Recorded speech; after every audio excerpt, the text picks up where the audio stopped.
lot of us, of course, understand what the AfCFTA means on paper.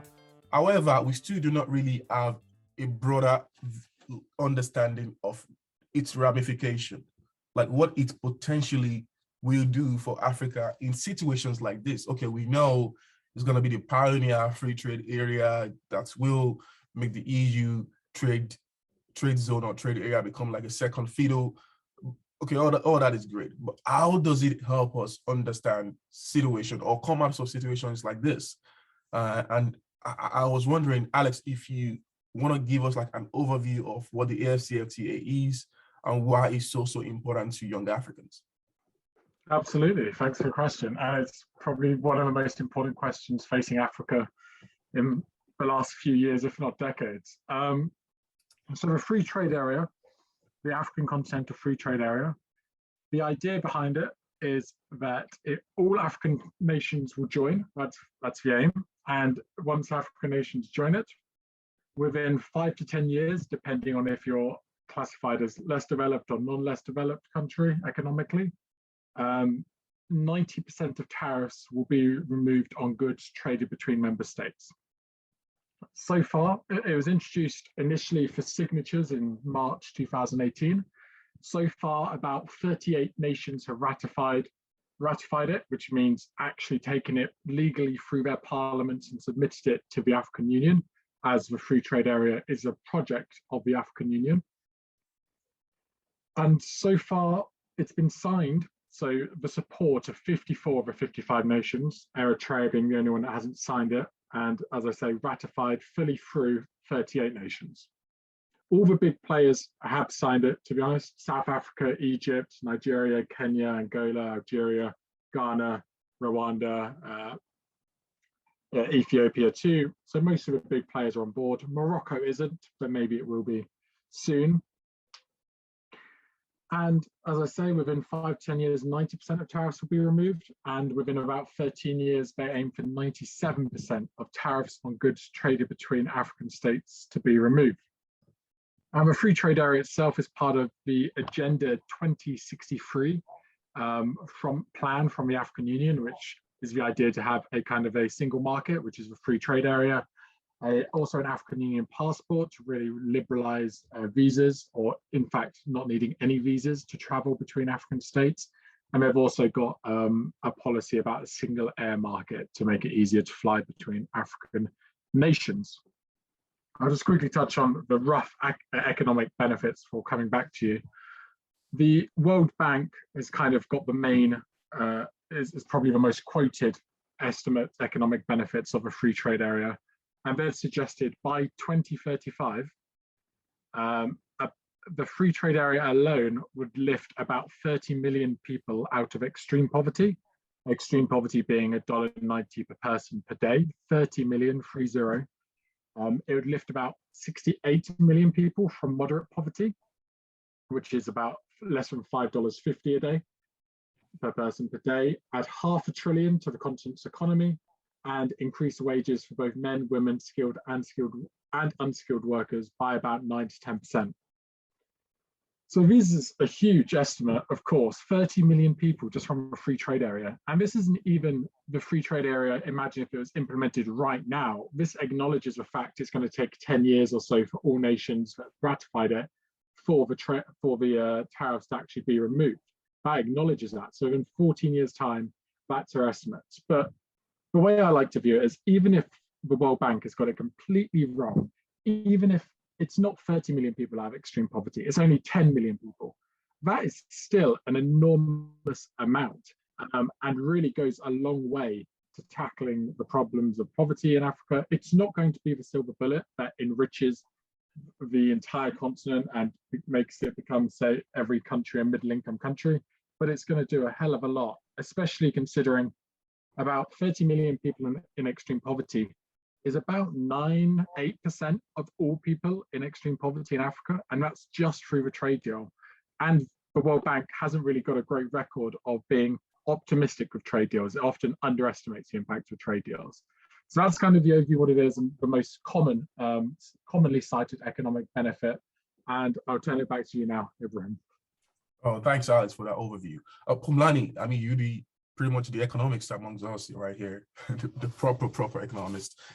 So you've heard the amazing figures put forward by Alex. So do you think these, because many of the time, the problem I often have with World Bank estimates is that they eventually wouldn't reach the economic projections we have from the World Bank. And in this case, you heard this, I mean, this huge figures, and you're thinking about an African economy that is flourishing amid these huge figures, millions and millions of people out of poverty. What do you make sense of this estimate? Do you think it's something that can actually come to pass, or considering the economic realities on the continent, what do you think should be our projections or the way we actually see the AfCFTA, Pumlani? Excuse me. That's a great question, Ibrahim. Excuse me. Sorry, I have a flu, so I'm trying to. My voice won't be that smooth at times. Well, you know, my view is that those projections, I think they are being overestimated. I just think they are nice, but I think there is so much exaggeration and overestimation when it comes to them. Reason being, firstly, I must say, in support of my colleague Alex, that this is a game changer for Africa. This is massive. This is the right path. We are on the right direction. I think everyone really who believes in the idea of free trade and who believes in the idea of Africa. Because just to give you a very interesting statistic that I saw today, only 17% of African exports are intracontinental. You know, less than 20%. So there's an opportunity there. We need to make a change. We need to trade with one another. But you see, to achieve those projections, Ibrahim, we need to remember that, yes, we are opening up an opportunity for our countries, the 54 countries, to trade with each other, but there are fundamental reforms that will need to take place in each and every country. And these reforms are critical to grow the economies, right? Pro-market reforms, deregulations, right? Privatizations. In South Africa, we have a problem where we have big, gigantic companies that are owned by government that can't supply the services and are repressing the economy. We live with blackouts almost every week now. There's no power, there's no electricity, because the state-owned company that is Eskom, the monopoly, is in a huge financial mess, and it cannot keep up the demand. It can't supply, right? It can't supply electricity. We do not have a reformed energy sector yet that allows for independent power producers, businesses out there to sell electricity and to buy electricity, right? So up until we have those fundamental, each and every country in Africa will need to pursue those fundamental economic reforms, pro-market or pro-business, pro-growth reforms, so that we have stronger economies. So therefore, then we'll be able to sell and trade. And perhaps as soon as we do that, we'll be in a position where we can now maybe keep up with the statistics that shared by the World Bank. But I think up until we sort out those fundamental, economic reforms as individual countries, and of course, the benefit out of that will be, as we have this free trade agreement, we'll be able to sell without any tariffs now, to sell and buy from each other. So I think there is much work to be done here. I think the projections, they are, overestimated, but it's nice to have them. I just think there is much work we will need to do to improve our economies. Then we can be able to make huge gains with respect to the free trade agreement. Yeah, Nicholas, I was going to say that you recently wrote an article for Punch newspapers, which is arguably Nigeria's most prestigious newspaper. And you talk about how Africa needs to produce its own vaccine, and how the so-called centralization of distribution or dependency on foreign countries to give us vaccine is actually costing us rather than benefiting us. So I'm kind of interested in seeing how you, Nicholas, see the free trade agreement in helping us reduce problems of COVID, particularly coming from the standpoint of vaccine? Do you think those two are related? Do you think Africa can do better with vaccine production if there is some form of free trade agreement in place, like we have the AfCFTA, Nicholas? You see that this is the first time that trade agreement. If you look at there are many regional trade agreements, the ECOWAS, the Continental, and things like that, and the East Africa Trade Commission. But you see that the free trade area is bringing and integrating trade to a deeper level. Now, it's not just about trade again. It's about there is now trade in services. There is protocol on free movement of persons, and also there are issues on intellectual property. Because for Africa to be able to create its own vaccine, there has to be inter-collaboration, which has not always been there, especially in the area of services. Although medicine and health is not part of the 5 key areas considered now on the free trade area, I think the 5 areas considered now is finance, the information technology, tourism, and the others. But we need that exchange of service. You need someone in Egypt who wouldn't understand something that someone in Nigeria does not understand, to be able to come to Nigeria and empower them. Also, you need free movement of vaccine products. If you look at all these Pfizer vaccine, Moderna vaccine, they are not produced in a single state. So to say, they are vaccine products that are moved around like 4, 5, 6 states before they are made. So the free trade area will allow Africa to be able to move its pharmaceutical products across the continent. So, and also it will provide a good basis for exchange of service, exchange of knowledge, because one of the things that is killing the vaccine development in Africa is there is no exchange of services and also exchange of knowledge. So someone in Rwanda is doing his own thing, someone in Nigeria is doing his own thing, South Africa is doing its own thing, and there is no integration together. So you need that integration in service that the free trade area provides to be able to get Africa to make our own vaccine. Awesome. Yeah, I mean, I 100% agree with that, because you look at the US. Okay, thank you very much. Yeah, Bio, hold on 1 second. Yeah, I'm going to let you come in. I was just going to say, you look at the US. I can remember when we were at the height of vaccine development last year, majority of this, a lot of scientists who I know who were involved weren't necessarily coming from the US. We had people from India, from elsewhere, coming to schools like Emory or Harvard, which are like the vaccine or virology institutes when it comes to US research. And it was pretty much a combination of efforts, not necessarily just one. And I'm thinking, if we keep working in silos in Africa, how then do we speak about free trade area, like a continental free trade area, when in fact it doesn't always really get to the market? It has to deal with integration of efforts when it comes to medical sciences and whatnot. So you're absolutely spot on there, Nicholas. Oh, Bayo, please ask your question now. Yeah, thank you very much, Ibrahim. And of course, thank you so much, Alex, Pumlani, as well as Nicholas, for your contribution so far.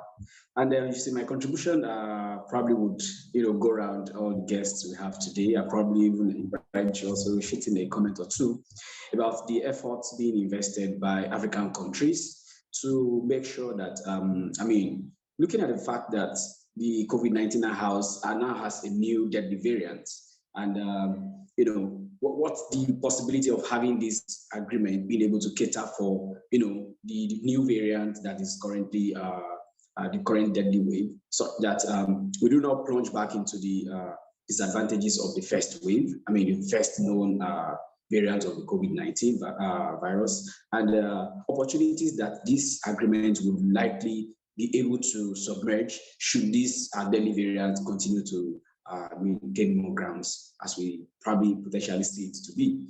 Let's probably start from Alex. What do you think? Does the agreement, give us a room for us to probably be comfortable to say, okay, great, this deadly variant would not hit us as much as the first variant did? Alex? Yeah, sure, I can come in on that. When it comes to the need for Africa to produce its own vaccine, I'm not sure. I don't really have too strong an opinion on it. My only concern is as we know, as it stands, the difficulty in trading or moving things across borders in Africa is extremely difficult. So if you had a vaccine produced in X African country, how easy will it be to transport across the continent?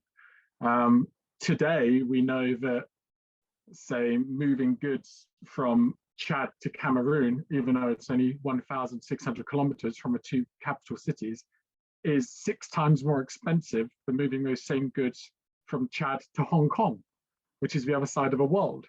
So I know it sounds good to say an African made or African, not even developed, but factories to make the vaccine, but I'd be really interested to kind of see how would that actually work, considering how many non-tariff barriers there are.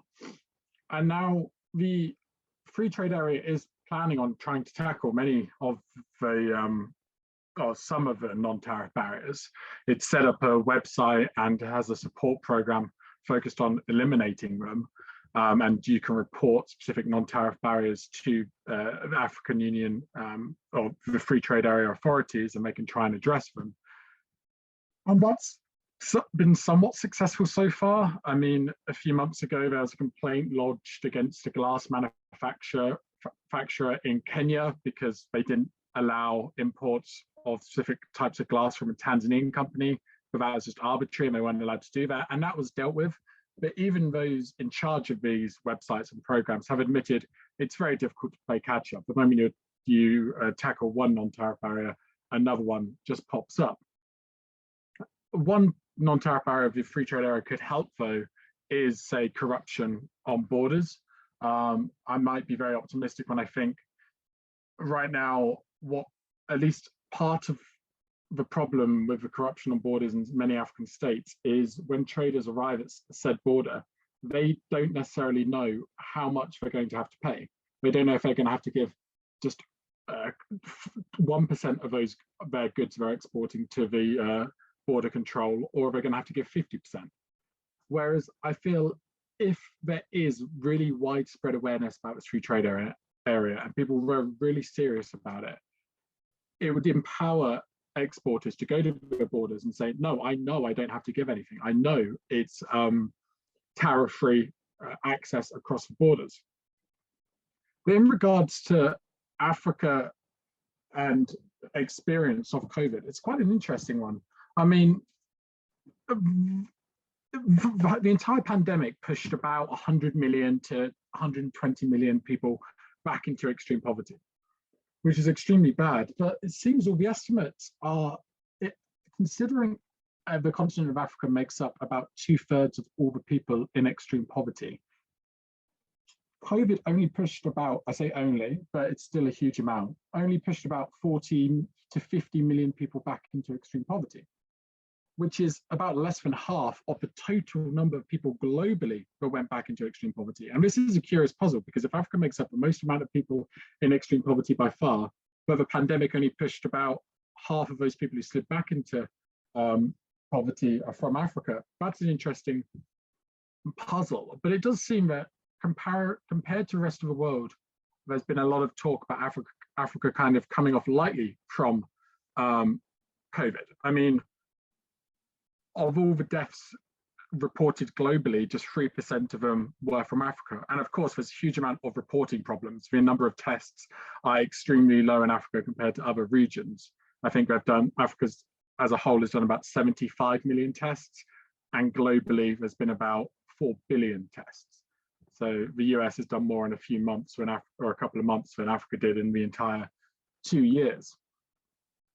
I mean, there's been many people kind of speculating as to why Africa has come off economically and kind of death rate quite lightly from COVID. I mean, the young population must have a huge role to play, undoubtedly.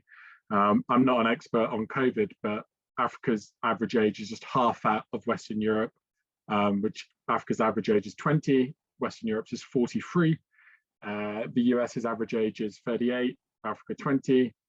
Lower rates of urbanization, there's not as many people piled on top of each other. less likely to work in kind of office buildings, more likely to be even in agriculture or factories, which more space. The weather must play a role as well. But to kind of wrap up, the Brookings Foundation did, so it's not just kind of us free marketeers, classical liberal libertarians supporting us.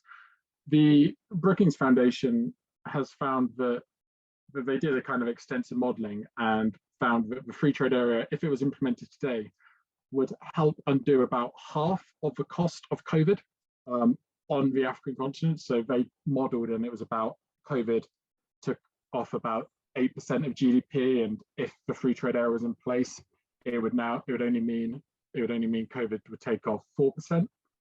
And now a 3% reduction doesn't sound like a lot, but that would be the difference of millions of people being pushed back into extreme poverty or not. So it definitely will help if, God forbid, we had a future virus and things did become as bad as they were in 2020 with COVID. It would definitely help ease and somewhat lessen the damage of COVID and future pandemics. And by trading across borders, hopefully it will mean more PPE and whatnot, and vaccines will be able to trade freely amongst African countries too. So I'll come back to Ibrahim for that. That was kind of a lengthy answer to a short question. Okay, great. Thank you very much, Alex. Before I pass the button to Phumlani, I'd like to add this very short one, probably makes his comment on both before we move on. So, with respect to the basic features of this agreement, we understand that it's going to give room for more transfer, movement, and mutual exchange of personnel, people, and bearing in mind the fact that, not trying to shy away from the fact that security is a great problem in Africa. How do you think open borders will, this agreement definitely will give room for more open border activities to go on? And what do you make of the fact that, how secure is this going to make us be as a continent? How safe this country is going to look like, considering the fact that security is a great challenge right now, and that the agreement is going to open more room for people to move from one place to another? What do you make of open borders, open border trade making us more secure? Phumlani, probably add that to the first question of how the new variant is, how the agreement is going to help the new variant not have more deadly effect on the continent. Yes, Phumlani? Oh, thanks, Mayonle. I think you asked me two questions, right? I think it's two questions. Yes, I like to do that too. Yeah.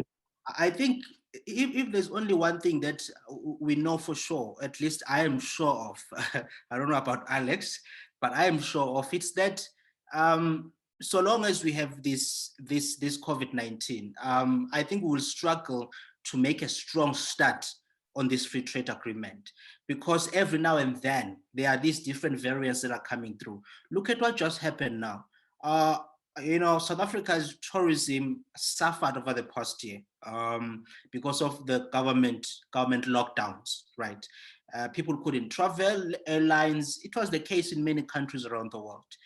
And now we're opening up over the past few months. Suddenly now there is this new variant that came through this week, at least that we know about.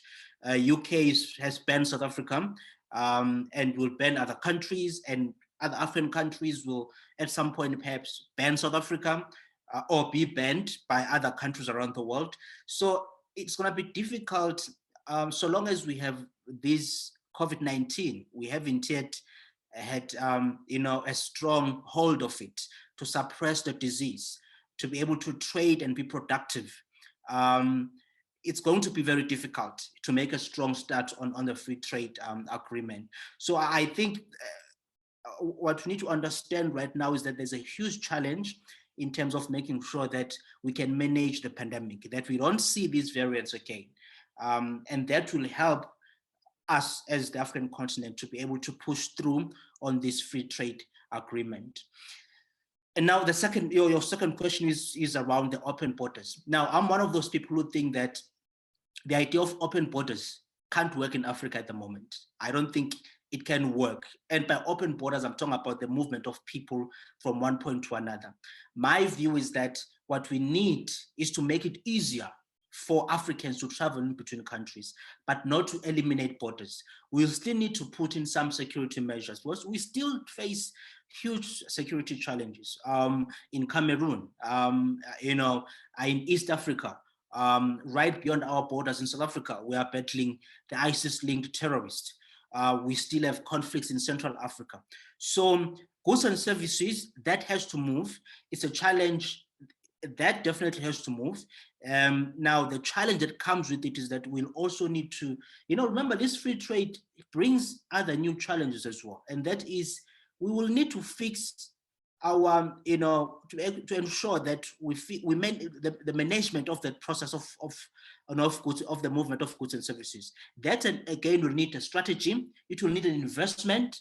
Because there is much corruption, man, in our borders. In South Africa, the corruption that we have in borders is crazy. So you need to manage all those things so that we are able to freely move these goods and services in a safe manner, so that we keep trade efficient. So for now, I think that from Africa is not ready for total open borders, right? Where there are no borders in between countries at this point. I think if we can make use of this free trade agreement to improve security, to improve the standards of living, to make a huge sort of investment in our people, to uplift the standards of living, I think we'll be in a position where, as soon as we have that strong infrastructure and we can manage our security issues, then we'll be in a position where we can we can get to a point where we are like Europe, when we are ready at that point. But for now, I think there are massive challenges beyond that we will need to address as Africans to get to the point where we can have the free flow of people. And by free flow, by the way, I'm talking about having no borders at all, right? Where we can just move in between. That will take huge amount of work to organize and to get them. But it can be done. It's a matter of having the right policies that will grow Africa so that we get to a point where we can manage all our entry points and everything, that we've sorted out our security problems that we face. There's much work to be done, but it can be done in future, no doubt. Okay, thank you very much, Phumlani. What do you make of this, Nicholas? You can hear us. I mean, with respect to having medical personnel having to move around in the case of having this agreement take its full course. What do you make of this position of, Phumlani has mentioned the fact that yes, a lot of work has to be done, which is very true and correct, in order to ensure that this open border is going to be effective enough for the agreement to take full force. Now, how's this going to affect the movement of, the essential workers, especially those who are in the medicals? Nicholas? Okay, thank you, Bayanle. Okay, okay, great. Me too. So, Phumlani had a major point there. In Africa is suffering from security. It's everywhere in Nigeria. The borders are not safe. But I think it's two sides of a coin, and you have to weigh the benefits actually. If we are saying nobody should move around because of insecurity, I think we will lose a lot. And in a time like this, Africa needs I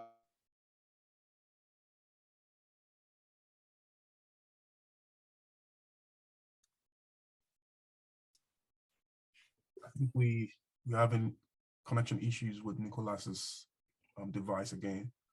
An integrated medical service. Look at what the new. Go ahead. Trade area is key, and now we have to move the essential workers around. We just have to do that, because and also not only essential workers, we need essential pharmaceutical products. Now face masks, things like face masks and sanitizers, they have to move around the continent, because now each continent, each country is already building a nationalism. That's what we face with the vaccine. Everybody wants vaccine for their own citizen first, and nobody is going to help Africa at this point if Africa does not stand up to help itself. Now, but forecast is putting it like we are not going to vaccinate the continent until like 2023, 2024. I mean, and you look at the bigger nations, you see that most of these bigger nations, they are moving ahead in their vaccine, in their vaccination effort. So at this point, Africa needs an integrated effort of all the medical experts need to come on board and say, oh, this is the Africa we want. If there is trouble in South Africa, the experts in Nigeria have to say, oh, this is what we have done in Nigeria to really help. Can we send some people here that could really help you? So we need that integrated movement of essential workers. It's very important, despite the issue of insecurity. So it's to weigh the challenges. Should medicine win? Should security win? Should economy win? Thank you.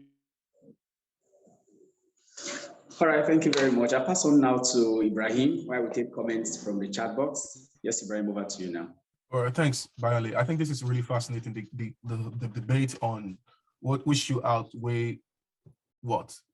Should we be much more concerned about security or trying to open the border and, get the benefits of economic integration as a result of AfCFTA, or where should we strike a balance? And I think Phumlani is right to some extent, likewise Nicholas. But I want us to come back to the question of the new variant of COVID. But before I ask the question, I want to say that if you have a question you want to ask the guests, kindly raise your hand or drop your question in the chat box and I will read them out.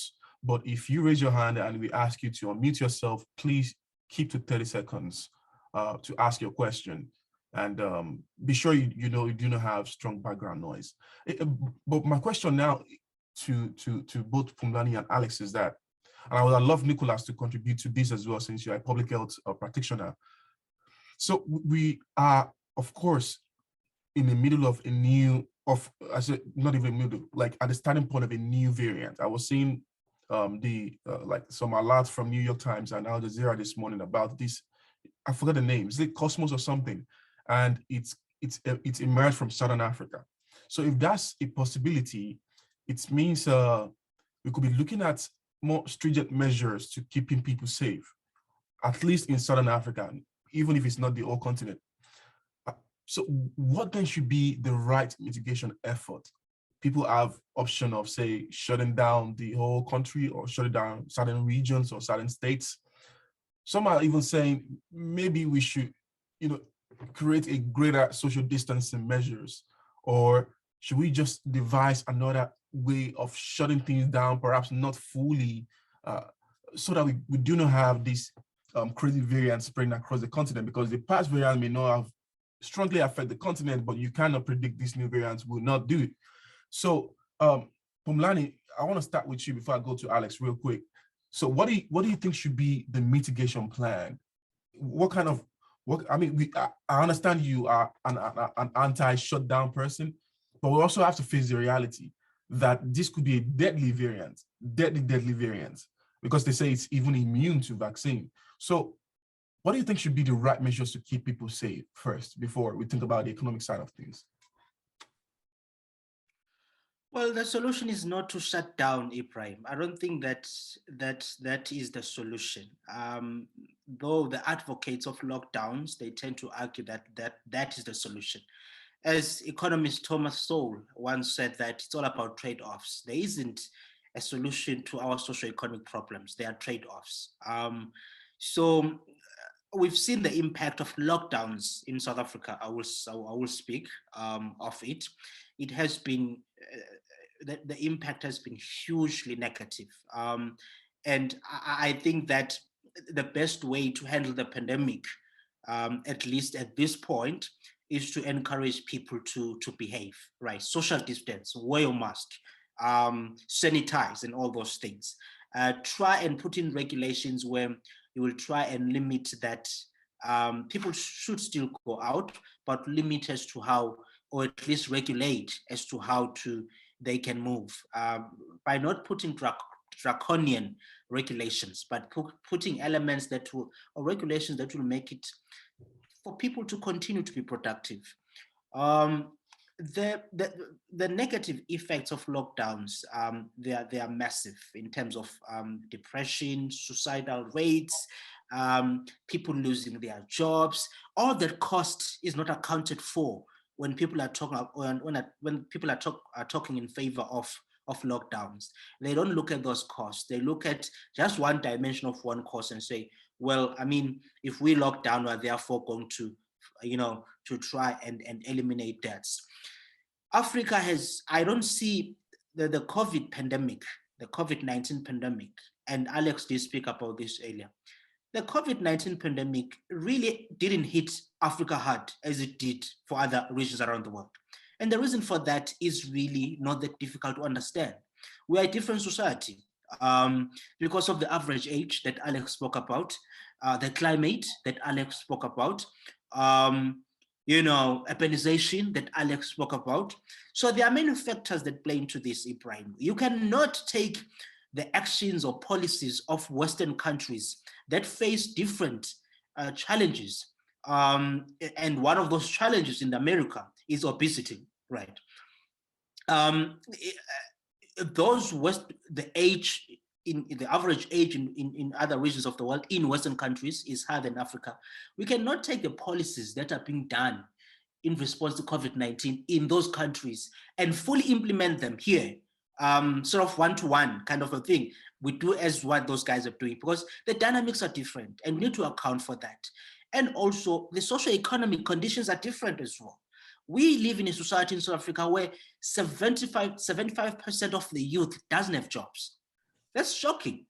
It's a total disgrace that you have almost every youth, that's almost every youth, 3/4 of the youth doesn't have jobs. We have the highest unemployment rate amongst the major emerging markets. You look at Indonesia, you look at India, Brazil, Mexico, and so on. We have the very shocking levels, the highest unemployment rates.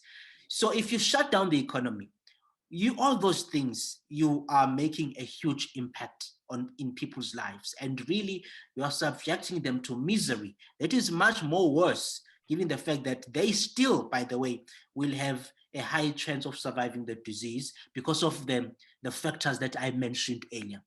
So, and you are right, Ibrahim, to say that we don't know much about this pandemic, this variant that we are hearing about.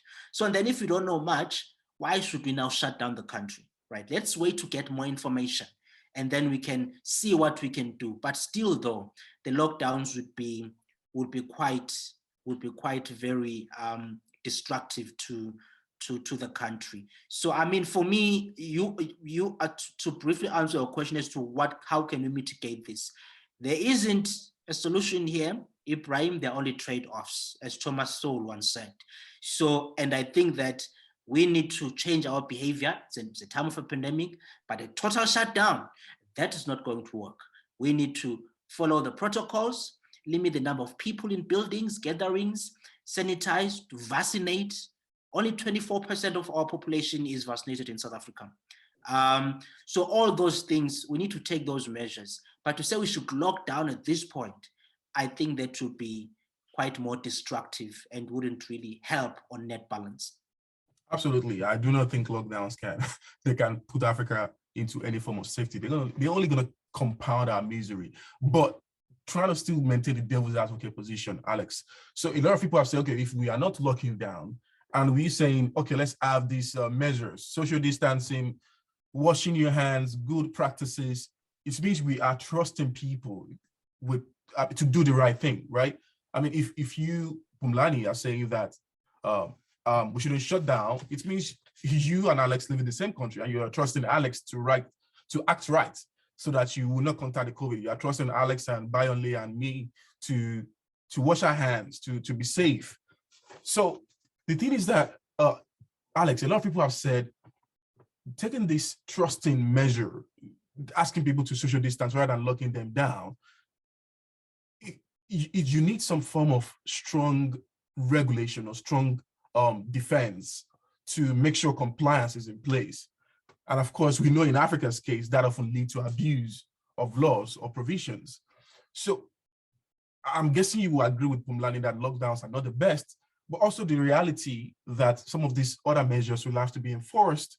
What do you think should be the right balance here, Alex? How do you think government should approach the whole mitigation, the soft mitigation efforts, Alex?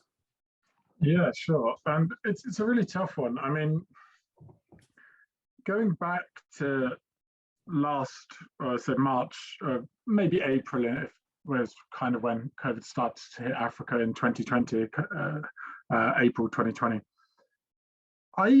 My concern, I wrote about it at the time, is that African leaders seem to very quickly look to Western Europe and America and see that they were locking down. And despite African states not having nearly as many cases or deaths, they seem to realize, a lot of the leaders, oh, lockdown's an option. We can actually do that. And it will look like we're doing good if we did that. And they suddenly then did. And for the first, at least month or two, in most African states, police brutality trying to enforce the lockdown killed far more people than COVID itself. And I remember writing about that in July last year. It's police brutality statistics are very hard to gather in any African state, and indeed in many countries, even in the West. But for a long time, the police brutality killed far more. So that's why I'm concerned of any kind of government intervention, because for those reasons. And it's even in Nigeria, as an example, they've logged only 3,000 COVID deaths. The US gets that every 2 days, every 2.5 days, they get that many. And even if those Nigerian deaths are off by a factor of 20 or a factor of 30, that's still really not a lot compared to most countries that did pursue a lockdown. And indeed, I think across Africa, the COVID deaths right now are about 220,000. That's less than the UK and France combined. And that UK and France is probably a tenth of the population of the continent. So significantly less. And in 2019, about 400,000 people in Africa died from malaria. So almost twice the number died from malaria than COVID. And indeed, there were many reports, at least last year, I haven't seen them recently, of the lockdowns impeding the ability to get malarial medicine across borders. So the way I'd kind of look at it as a policymaker is really think about how long can your economy really survive frozen? If a shop wasn't operational for a day, would it be okay? Probably most shops. For a week, yeah, I'd say probably 95, 99% of shops would be okay. For a month, we're then talking probably only 60% of shops can survive, and not just shops, but all businesses. And you continue that out. And of course, it would be the case if most of Africa's economy is small and medium-sized businesses with a very small kind of profit margin and not a lot of cash reserves. So if they then do pursue the lockdown, there's a very limited window in which they can survive. And by doing a full lockdown, it means so much has been lost, and that will have a lasting impact. Not only on, say, kids missing school will have a long-term impact on their education and their test results and what universities they can go in or what apprenticeships they can pursue, but also that family that, I know, the mum or dad couldn't go to work that day, so they had to sell their car or their cow or their fridge in a pinch. It's going to take them years to save up for a new one. So I'm with Pulani against lockdowns in African states. If the death rate really did explode and go crazy, maybe we can have a chat, but it would have to be pretty substantial and far surpass existing diseases that no one seems to be nearly as concerned about as they are concerned about COVID. Spot on. I share your position as well. Lockdown. That's one thing, before we proceed, Ibrahim, just one thing I would love to highlight. You know, what I'm noticing as well is that people are fatigued, man. People are tired of COVID, the COVID thing. I'm tired too. I don't want to lie to you. But I'm not saying that I'm not taking precautions. You know, I've just taken my first shot of the vaccine. I will take the other one late next month, right? So I am participating in the process, of awareness, of behaving so that I don't, spread the virus. I'm taking protocols, but people are fatigued. Even this variant that is being reported in South Africa this week, people don't believe it, man. People, they are saying, why have all these election rallies? Because we've just held local government elections. There were rallies, political parties meeting, people gathering, and there was no talk of whether it's a danger of COVID, whether there is a variant or whatever. Now people are saying, okay, now, so you had to wait for the election, for the elections to pass, and now we are coming to tell us that there is a new variant. So there's now disbelief, and part of the reason why there is that disbelief is because people are fatigued by COVID, and now we are going to come and lock them down again. Then we're going to have protests, which will turn into riots, and that would be dangerous. And then we'll see the police suppressing, hunting down, brutalizing people with the intent to try and and lock people down. Right. I mean, I agree with you. It's just kind of it's kind of ironic that COVID is in our face and some people still do not believe in it. And if people do not believe in it, then government will have some justification to take some crazy measures. But we get a couple of questions in the chat box. Sorry, Ibrahim, can I chip in something? Yeah, but you can add that. I'm gonna have you answer this question, Nicholas, and you can make a contribution with that in 1 minute. Right. So there is a comment plus question from Hanan Thamik. They say the total or partial lockdowns enforced by most African countries in light of global health pandemic has generated a socio-economic crisis within the region at a time when the African Continental Free Trade Area Agreement is in its crucial phase of implementation. It is important to put into perspective the implications of the COVID-19 pandemic, which will inform the policy pathways to manage uncertainties around the agreement. The expectations of enhanced intra-Africa trade are being hampered by challenges such as border closure, travel bans, nationalism, and uncertainty in tariffs and exchange rate, we will have mentioned.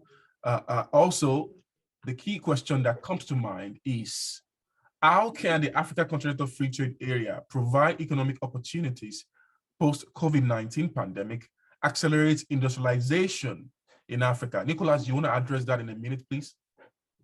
Okay. Yeah, so for the free trade area, basically these three key areas. That's the tariff barriers, the non-tariff barriers, and also the trade facilitation. So if you look at the non-tariff barrier, for the next 5 to 10 years, tariffs are lifted up on 90% of goods.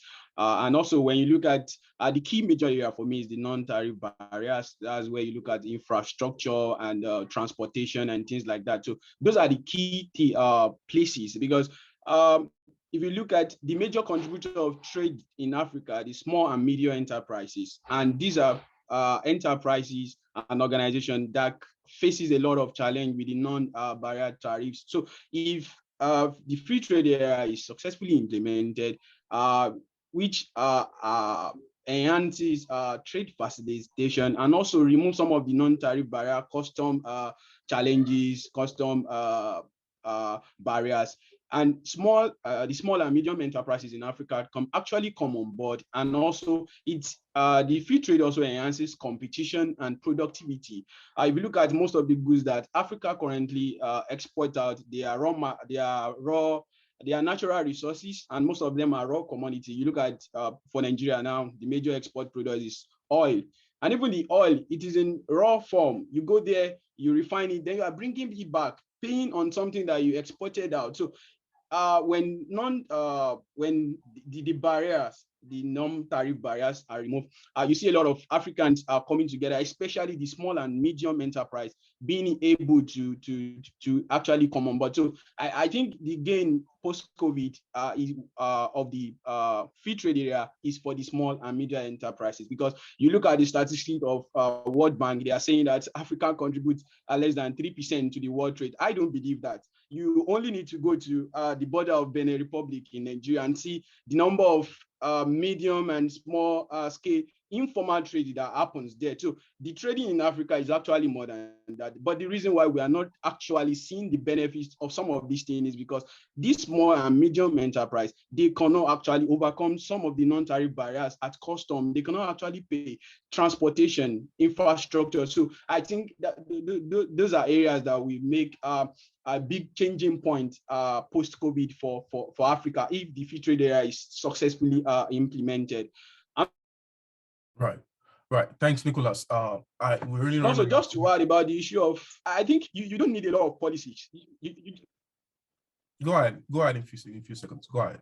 Yeah, I see you don't need a lot of policies. You just need to walk through Africa. You just need to walk through Nigeria. You just need to walk through your state and see what is really happening. You are shutting down economy for a market woman that is selling tomato, and you're saying don't come out for 1 month. This woman is someone that benefits from daily wage. How do you want the person to cope? You're saying you want to protect the person from COVID-19, and by the time the person is at home for a month, food insecurity is actually killing the person. So I think COVID-19 is something that Africans will learn to live with over time. It will become something like malaria. It will become something like tuberculosis. It will become something like HIV. We just have to adopt the necessary behavioral strategies in Africans, create the right mindset, let people take the necessary protocol. Because even as health workers, when you come to the hospital, I work in an hospital, when you come to the hospital, even the health workers are frustrated already. Nobody wants to go home for 6 months, 5 months again. And also we have comparative analysis. If you look at Oyo State in Nigeria during the last lockdown, Oyo State in Nigeria didn't lock down. It was only a partial lockdown from 7 p.m. to 7 a.m. And you look at the counterpart, the closed state, Osun State, will lock down totally. You see that the cases that they record daily, they are almost the same. I don't know what actually caused that, because we see the state that didn't lock down, and that state that say they are locking down partially. And when you compare the COVID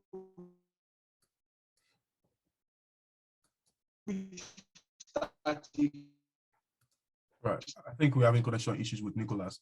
So Alex, I understand you want to add to this. You actually see that in relative relative. Nicholas, yeah, hold on. So Alex, you also want to contribute to this question as well, but alongside that, I want you to also add this question from Justice. So Justice is saying that the emerging variants are coming at a time when measures are already in place in most African countries, which have suffered more from measures to fight the COVID-19 disease than ravages from infections. Is there still a need for Africa to cry more than the bereaved as far as the global impact of the disease is concerned? There should be more focus on returning to normalcy amid existing and improved medical measures. You want to add that to your response in a minute, Alex? Sure, absolutely. So firstly, with the industrialization one, Blami touched on it earlier, that the free trade area will increase intra-African trade, which is currently very low by global standards. About 15 to 20% of all exports in Africa go to other African countries. Free trade area is expected to increase this by, the UN says 50%, just as a baseline, up to 100% if lots of non-tariff barriers are liberalized too. Now, why is that good for manufacturing? It's good for manufacturing because intra-continental trade is 3 times more likely to be higher valued manufactured goods than the goods that leave the continent. So as commodities make up about 70% of total exports in 75% of African countries, in other words, most African countries, most of our exports are commodities. If we increase intra-African trade, we therefore increase the amount of manufactured goods that are traded amongst borders. And if we do that, that means there's less reliance on commodities, and commodities are known for having extremely fluctuating prices, which creates an unstable business environment. So countries get to diversify their exports, increase manufactured, and that's manufacturing goods. And that also means more investment, because if there's a stable business environment, people are more likely to invest in it. The need for Africa to get back to normal because of COVID, I think so. I think that's right. I don't think, as I mentioned, I'll be very quick, I don't think they should have gone into lockdown and copied what was happening in Europe and America. I don't think Europe and America really should have done it, but that's a different debate. Just the cases and deaths weren't there. And even if they're super underreported and we times the reported deaths multiple times by a factor of 20, 30, it's still not nearly enough to justify the trade-offs, such as suicides, people falling back into extreme poverty, the pressure on our hospitals, and not to mention environmental damage. The environment became hugely damaged during the pandemic. People had to resort to hunting bushmeat, cutting down endangered forests, and killing endangered animals merely to stay alive. And there's reports of that all across the continent. So try to be quick.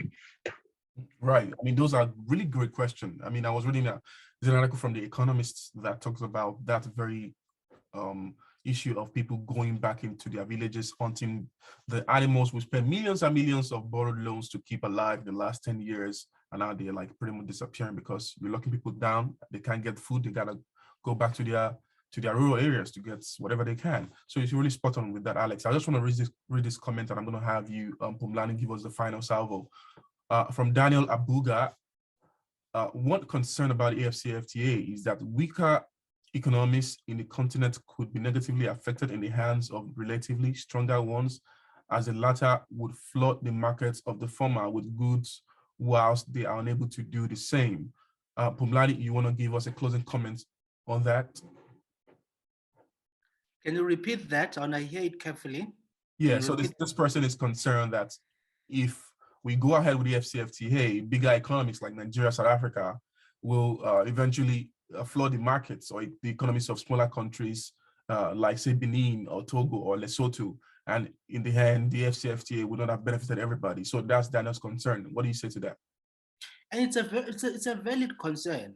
It's one, and I'm glad the attendee raised that point, because from the discussion we've been having, we've all been largely, speaking positively of the free trade, but there is that downside that is highlighting. When you look at Europe, that has been the problem with the whole the EU union that it became, right? That you had powerful countries like Germany, really that have had a huge advantage compared to other countries that were sort of had lower productivity rates and faced different challenges. As a result, that kind of, especially people, when they talk about the downsides of unions, they usually talk about the Eurozone, the currency union in Europe, that in a way, that was the downside of it. So such a union, the monetary union, had brought that negativity, in the sense that, you had countries like Greece and others that really, whenever they faced challenges, they couldn't manipulate their monetary policy to allow them to be able to, to fix their economies. They would rather, because you still have to go through the EU bank and all that, so that they are able to put policies that will satisfy everybody. So the unions can have those downsides. So I do get that point, that what we are going to, one of the likely negative effects is that the biggest economies will kind of benefit from the system, or will benefit the greatest than the smaller ones. And my view with that is that we need, I think this free trade agreement is perfect. We've said it is fine, it has to go ahead. Should be a great benefit, but I also think that there needs to be a constant dialogue between our leaders as to how do we make sure that we all benefit in this deal. That is not only Nigeria, Kenya, South Africa that really makes the biggest gains. How do we, in the process, ensure that other countries as well that are in very, very difficult socioeconomic conditions, that they benefit from the free trade area, and that the people's lives in those countries, they improve. So I think for me, it needs to be accompanied by two.